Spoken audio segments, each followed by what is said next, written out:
Georgia, 1847. The night smelled of magnolia and death.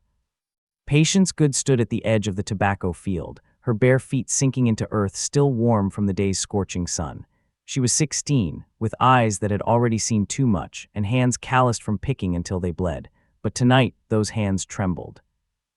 Her brother Samuel was running. She could hear the dogs in the distance, a sound that made every enslaved person on the Whitmore plantation freeze where they stood. The baying carried across the humid air like the screams of demons, growing louder, closer, hungrier. "They'll catch him," whispered Esther, an older woman who stood beside her in the darkness. "They always catch them." Patience said nothing. Samuel was 19, strong as an ox and smarter than any white man on this cursed land. He'd been planning this for months, ever since Overseer Caleb Thorne had taken a whip to their mother and left her unable to walk, since Master Josiah Whitmore had laughed and poured himself another whiskey while she died 3 days later on a dirt floor. The dogs grew closer. Suddenly there were voices, rough, excited, drunk. Patience recognized them instantly. Caleb Thorne, his brother Selah's, and Jedediah Kane, the slave catcher they'd hired, a man whose reputation was built on blood and broken bones. "There," someone shouted, "by the creek." Patience's heart stopped. She started to run, but Esther grabbed her arm with iron fingers. "You go out there, child, and you die too. He's my brother. And you're all he's got left to remember. You want his death to be for nothing." The night exploded with gunfire. 1 shot, 2, 3. Then silence. Patience fell to her knees, a scream building in her throat that she forced back down, swallowed, buried deep where it burned like poison. Esther held her as she shook, as the voices of the men drifted back across the field, laughing, congratulating themselves. "Ran like a rabbit," Caleb Thorne's voice carried, "died like a dog." In that moment something broke inside Patience Good, and something else, something darker, colder, more patient than grief, was born. She would remember their faces, their voices, their laughter. And she would wait. Part 2, The Seeds of Vengeance. Georgia, 1848, 1 year later. Patience learned to make herself invisible. She kept her eyes down, her voice soft, her movements small. The Whitmore plantation continued its brutal rhythm, cotton and tobacco, blood and sweat, dawn to dusk and sometimes beyond. But Patience was changing in ways no one could see. She began to listen. In the big house where she now worked as a kitchen servant, she heard everything. Master Josiah Whitmore's gambling debts, his wife Cordelia's morphine habit, the whispered arguments about money, always money, slipping through their fingers like water. Caleb Thorne had been promoted to head overseer after Samuel's death, a reward for his loyalty. He'd married a pale, nervous woman named Annabelle who flinched at shadows. They lived in the overseer's cottage at the edge of the property. Silas Thorne worked under his brother, crueler and dumber, with a taste for corn whiskey and violence. He had no wife, only a series of enslaved women he brutalized in the quarters, then discarded. And Jedediah Kane, the slave catcher, still came around every few months, always with some poor soul in chains, always collecting his blood money. Patience watched them all. One evening, as she served supper in the dining room, she heard Master Whitmore complaining to his wife.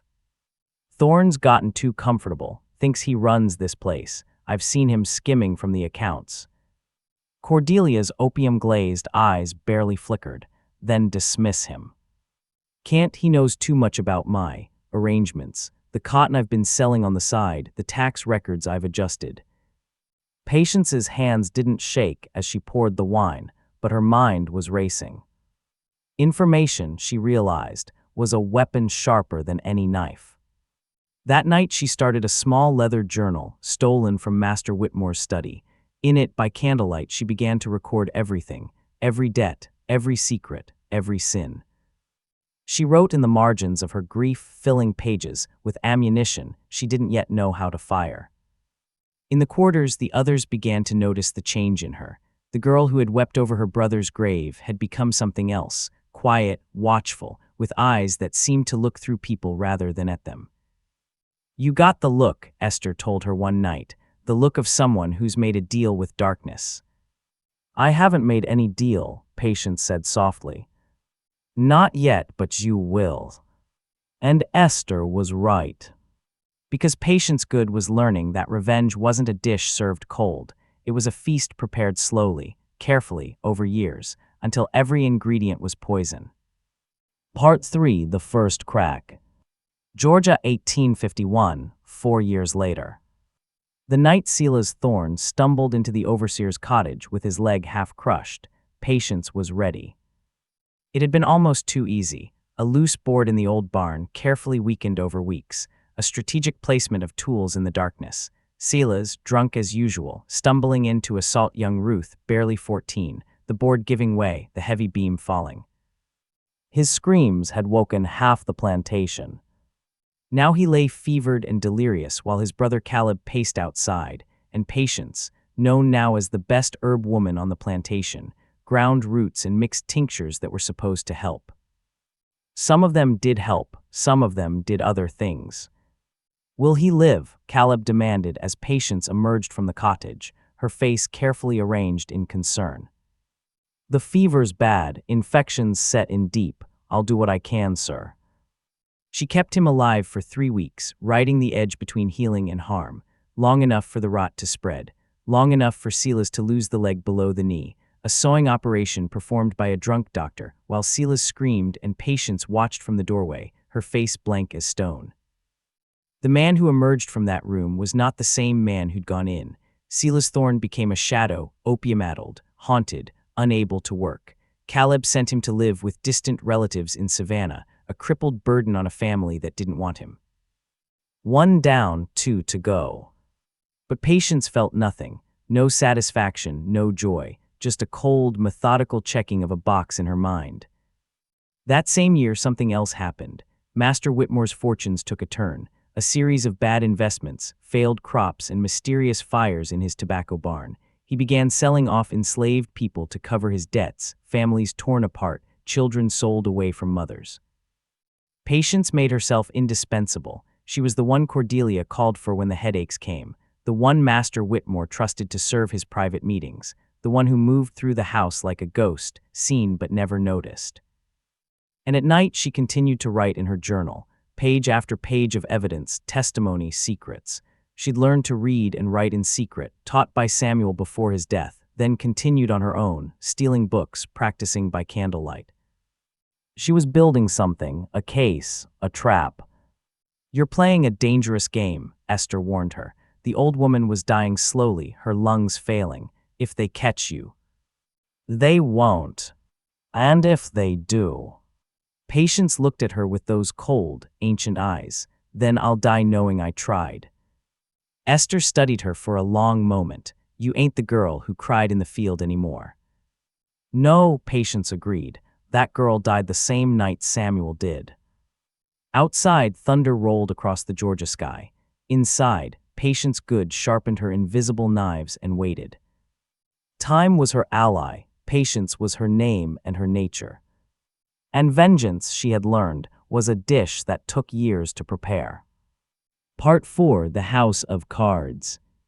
Georgia, 1856, 9 years later. The Whitmore plantation was dying, and Patience had her hands on the knife that was bleeding it dry. Master Josiah had become a shell of the arrogant man he'd been. His gambling debts had multiplied like locusts. Cordelia had descended fully into laudanum madness, seeing ghosts in every corner, screaming at servants about conspiracies that existed only in her opiate dreams. Patience, now 30, had become the de facto manager of the household. She kept the books, managed the kitchen, coordinated the field workers, and had somehow become the only person Cordelia trusted during her episodes. It was a position of power that would have been impossible a decade ago, but the Whitmores were desperate, their white overseers incompetent or corrupt, and Patience had made herself absolutely necessary. Caleb Thorne noticed. He'd always been smarter than his brother. "You're playing a long game," he said to her one evening as she brought him papers to sign, ledgers she'd carefully prepared, showing shortfalls she'd carefully created. "I've been watching you." Patience met his eyes for just a moment, long enough to let him see the intelligence there, but not long enough to be insubordinate. I don't know what you mean, sir.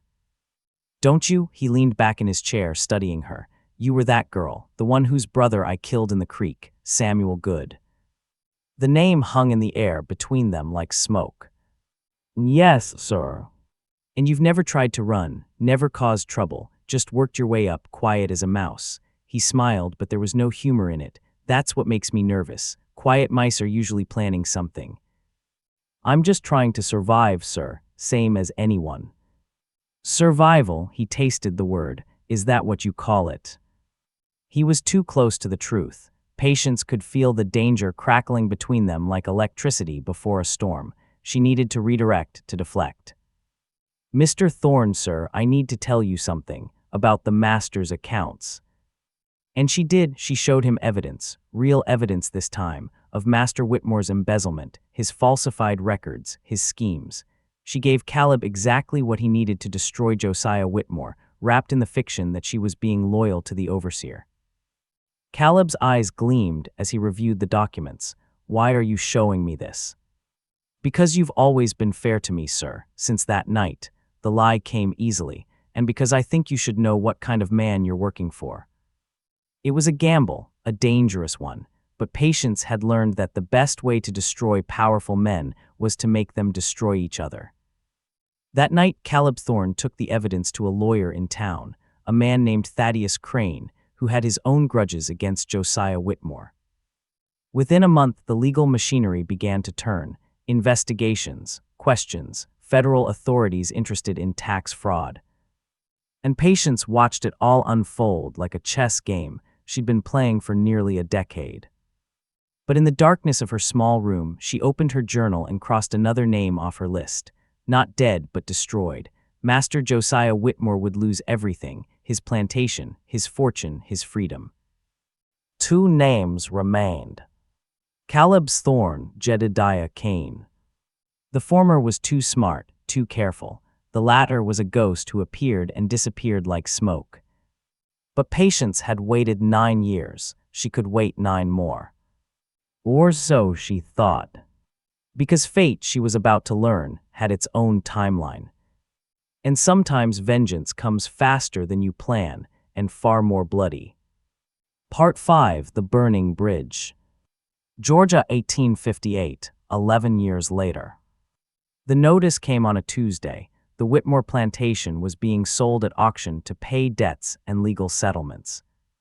Patience stood in the yard with the other enslaved people, listening to the auctioneer's voice carry across the property like a death sentence. Families would be split. People would be sold to the highest bidder. Everything Patience had built, her position, her access, her carefully constructed web of information, would be scattered to the winds. Unless she acted now. That night, she made a decision that would have been unthinkable 11 years ago. She went to Caleb Thorne's cottage and knocked on the door. Annabelle answered, her thin face suspicious. What do you want? I need to speak with Mr. Thorne. It's urgent, about the auction. Caleb appeared behind his wife, shirt unbuttoned, a glass of whiskey in his hand. What is it? I know where Master Whitmore hid his gold. The room went silent. Even the crickets outside seemed to pause. Caleb stepped onto the porch, closing the door behind him. You're lying. No, sir, I clean his study. I've seen him. There's a hidden compartment in the floor beneath his desk. Maybe $4,000–$5,000 in gold coins. Money he never reported, never put in the banks. She could see the greed flickering in his eyes, warring with suspicion. Why tell me? Because after the auction, I'll be sold. Probably to a cotton plantation in Alabama. I'll die there within 5 years, most do. But if you buy me, if you keep me on, I can show you where it is. Half for you, half for your silence about where I went. It was a desperate lie, built on a foundation of truth. There was gold, but not where she said it was, and she had no intention of splitting anything. Caleb studied her for a long moment. You've been planning this, all of it, since your brother died. Yes, sir. The honesty surprised him. He laughed, a short, sharp bark of genuine amusement. You're a clever one, too clever, that's what scares me. Scared men make mistakes, sir. Smart men make deals. He considered this, taking a long drink of whiskey. Show me the gold first. Can't. Master Whitmore's in his study every evening. It has to be during the auction, when he's distracted. That's when we make our move. Our move, he smiled. You talk like we're partners. For tonight, we are. The auction came 3 days later. The yard filled with buyers, plantation owners, slave traders, speculators with dead eyes and calculating minds. Patience watched families torn apart, saw children clinging to mothers who would never see them again. She felt nothing. She'd carved that part of herself away years ago. While the auction raged outside, she led Caleb into the main house. Master Whitmore was on the auction block, his face red with humiliation as his property was liquidated. Cordelia was locked in her room, screaming at phantoms. There, Patience said, pointing to the study floor. Caleb pried up the boards. Nothing. His face darkened. You lied. No, sir, wrong spot. Try under the. She never finished the sentence. The blow came from behind. Jedediah Kane, emerging from the shadows where he'd been waiting, hired by Caleb to watch his back. Patience went down hard, blood in her mouth, stars exploding behind her eyes. Knew you were playing me, Caleb said, standing over her. Knew it from the start, but I wanted to see how far you'd go. Through the blood and pain, Patience smiled. It was a terrible smile, empty of everything except cold, ancient hate. Not far enough, she whispered. Not yet. And then the world went black. Part 6. Sold South. Alabama, 1859, 12 years later. The Jameson plantation made the Whitmore place look like paradise. Patience, now known as just that Georgia woman, worked in the cotton fields under a sun that felt like God's punishment. The overseer here was a man named Rufus Polk, who made Caleb Thorne look merciful. The whip was his first language, violence his second. She'd been sold south just as she'd predicted. Caleb Thorne had bought her at auction for a pittance, then immediately resold her to a trader heading to Alabama. Maximum profit, minimum risk. But he'd made a mistake. He'd let her live. The work was brutal. Patience's hands bled daily. Her back bore scars from Polk's whip, punishment for working too slowly, for looking wrong, for breathing wrong. She was 31 but looked 50, her body broken, her spirit supposedly crushed. Supposedly. Because at night in the slave quarters, Patience listened and learned. The Jameson plantation was a hub for information. Traders came through regularly, buying and selling, gossiping about other plantations, other counties, other states. And one night, she heard the name she'd been waiting for, Jedediah Kane. The slave catcher had retired, the trader said, bought himself a small farm in Mississippi with all his blood money, had a wife now, children, living the good life. Patience's heart, which she'd thought was dead, began to beat again.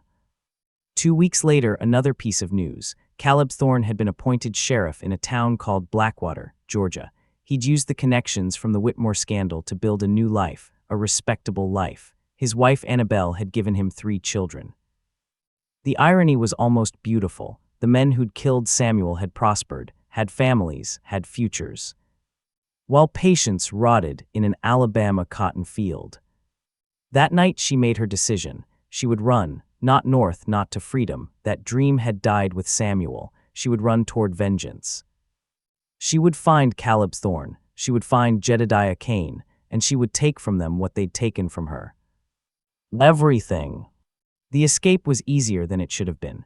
Rufus Polk was a drunk, the dogs were old, and Patience had 13 years of suppressed rage fueling her legs. She ran through swamps, through forests, through the dark heart of Alabama and into Georgia, sleeping in trees, eating whatever she could steal or catch. She looked like death itself, skeletal, scarred, eyes burning with fever and purpose. And when she finally reached Blackwater, Georgia, 3 months after leaving the Jameson plantation, she looked nothing like the woman Caleb Thorne had sold south. She looked like a ghost. Or a demon. And she was about to become both. Part 7. The Reckoning Begins. Blackwater, Georgia, 1862, 15 years later. The Civil War had started, and the world was burning. Patience arrived in Blackwater during the chaos of Confederate recruitment, when young men were being shipped off to fight and die for a cause built on slavery. The town was half empty, paranoid, desperate. Perfect conditions for a ghost to work. She took the name Grace and found work as a laundress for the hotel, a position that made her invisible. She was just another free Negro woman. The war had complicated such things, working for scraps, sleeping in a shed behind the building. But every night she watched Sheriff Caleb Thorne's house. He lived well, a 2-story home with a white fence, a garden his wife tended, 3 children, 2 boys and a girl, who played in the yard, the picture of respectable Southern gentility. Patience watched his patterns. He left for the jail each morning at 8, returned each evening at 6. On Wednesdays, he played cards at the saloon. On Sundays, he attended church with his family, sitting in the 3rd pew, singing hymns.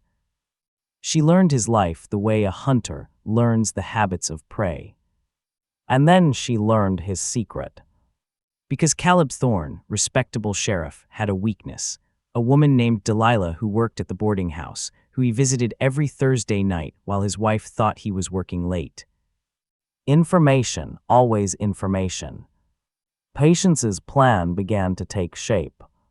She started small, anonymous letters to Annabelle Thorne hinting at infidelity, nothing too direct, just enough to plant seeds of doubt. She stole small items from Caleb's office, documents, a watch, a photograph, and planted them in Delilah's room. She poisoned the well of his comfortable life, drop by drop. Within 2 months, Annabelle had confronted Caleb. The fight was spectacular. Neighbors heard the screaming. Delilah was run out of town by Annabelle and a group of church women. Caleb began drinking heavier, his temper growing shorter. But it wasn't enough, not nearly enough. One evening, as Patience was hanging laundry, she saw Caleb's youngest son, a boy of about 8, playing near the creek behind their house, the same creek where Samuel had died. The symmetry was almost poetic. She could do it. She could take his child the way he'd taken her brother. It would be justice, wouldn't it? An eye for an eye. Patience stood there, hidden in the trees, watching the boy splash in the shallow water. Her hand moved to the knife at her belt and stopped. Because the boy laughed, a pure, innocent sound, and Patience remembered Samuel laughing like that once, before the world had taught him what it meant to be enslaved. She let her hand fall. Not the child, never the child. That would make her the monster, not him. But there were other ways, darker ways. That night she went to Caleb's jail. She picked the lock, a skill learned from a fellow enslaved person years ago, and slipped inside.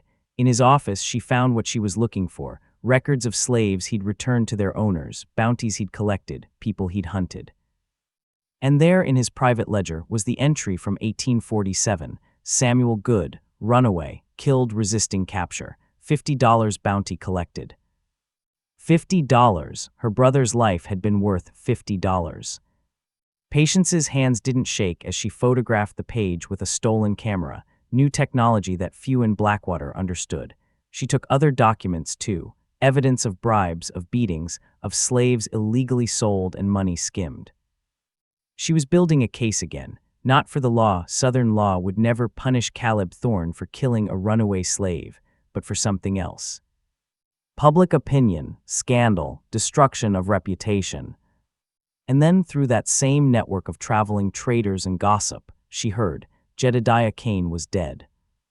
Heart attack, they said, died in his sleep on his Mississippi farm, surrounded by his family. Peaceful, painless. Patience felt the rage rise in her throat like bile. No, it couldn't end like that, not for him. But he was gone, and there was nothing she could do about it except swallow the bitter poison of unsatisfied vengeance. One name remained, one target. Caleb Thorne would pay for both of them. Part 8: The Long Wait Ends. Blackwater, Georgia, 1863, 16 years later. The war was going badly for the Confederacy, and Blackwater was dying along with it. Food was scarce, men were deserting, the Union Army was pressing closer every day, and in the chaos, Patience, still known as Grace, had become almost a fixture of the town, invisible in her usefulness. Caleb Thorne had aged badly. The stress of the war, his crumbling marriage, and his guilt, Yes, even monsters had some guilt, had turned him into a paranoid, hard-drinking shell. His two older sons had been conscripted and killed in different battles. Only his youngest remained, the boy from the creek, now 9 years old. Patience watched it all with those cold, patient eyes. And then the opportunity came. A Union scouting party was spotted nearby. The town panicked. Caleb organized a militia to defend Blackwater, 20 men, most of them old or young, armed with hunting rifles in desperation. They were going to get themselves killed. The night before the expected Union arrival, Patience finally acted. She went to Caleb's house under cover of darkness. Annabelle was at church, praying for salvation. The boy was asleep upstairs. Caleb sat alone in his study, drunk, cleaning his pistol. Patience walked in through the unlocked back door. He looked up, confused, trying to place her face in his whiskey-clouded memory. "Do I know you?"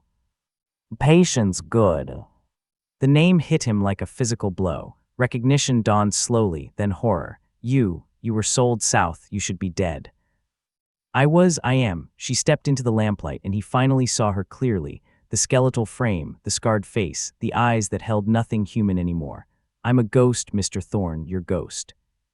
His hand moved toward the pistol. She was faster, placing her own hand over it, not taking it, just stopping him. "I spent 15 years planning how to kill you," she said quietly. 15 years imagining your death in 1,000 different ways. Poison, fire, the blade, making it look like an accident, making it look like murder. "Then do it," he said, and there was something like relief in his voice. "God knows I deserve it." "You do, but I won't." Confusion flickered across his face. "Because I realized something," Patience continued. "Killing you would be mercy. You'd die and it would be over. Your pain would end. But if I let you live, if I let you watch everything you built crumble, if I let you grow old knowing what you did, carrying that weight every day until it crushes you." She smiled, and it was the saddest, cruelest smile in the world. "That's real vengeance." She pulled a folded document from her dress, the photograph of his ledger, the evidence she'd collected, copies of everything. "The Union soldiers will be here tomorrow. I'm going to give them this. They'll know what kind of man you are, what kind of sheriff. And when the war ends, and it will end, with your side losing, they'll remember. Everyone will remember. My family. Your wife will leave you. Your son will grow up ashamed of your name. You'll die alone, bitter, hated." She leaned close, her voice dropping to a whisper. "You'll live long enough to understand exactly what you took from me, not just my brother, but my whole life, every good thing I might have been." Tears ran down Caleb Thorne's face. "I'm sorry. God help me, I'm sorry." "God won't help you, Mr. Thorne, and neither will I." She turned to leave, then paused at the door. "My brother's name was Samuel, Samuel Good. You wrote in your ledger that he was worth $50. I want you to remember his name. I want you to say it every night before you sleep. Can you do that for me?" He nodded, broken. "Good." Patience walked out into the Georgia night, leaving Caleb Thorne alone with his ghosts. The Union soldiers came the next day. Patience gave them everything, the documents, the testimonies, the evidence. Caleb Thorne was arrested, tried, and imprisoned. The Confederacy fell. Blackwater became a Union-occupied town. And Patience Good, who had waited 16 years for vengeance, finally allowed herself to feel something other than hate. She felt tired. So tired. She left Blackwater during Reconstruction, traveling north finally, trying to find some piece of herself that hadn't been destroyed by rage and patient, calculated revenge. She never did. Because the truth about vengeance, the truth Patience learned too late, is that it's a poison that destroys everyone it touches, the guilty and the innocent, the perpetrator and the victim. Caleb Thorne died in prison 5 years later, alone, exactly as she'd planned. Patience Good lived another 30 years, free but never truly alive, carrying the weight of 16 years of hate like a stone in her chest. She'd gotten her revenge. But the girl who'd cried in a Georgia field that night in 1847, the girl who'd loved her brother and dreamed of freedom, that girl was gone forever. And in the end, Patience wasn't sure if she'd won or lost. Maybe she thought in her final days, vengeance had no winners. Only ghosts. The end. based on the brutal realities of slavery in the American South, where countless stories of resistance, revenge, and survival remain untold. This is a work of fiction, but the cruelty it depicts is historical fact.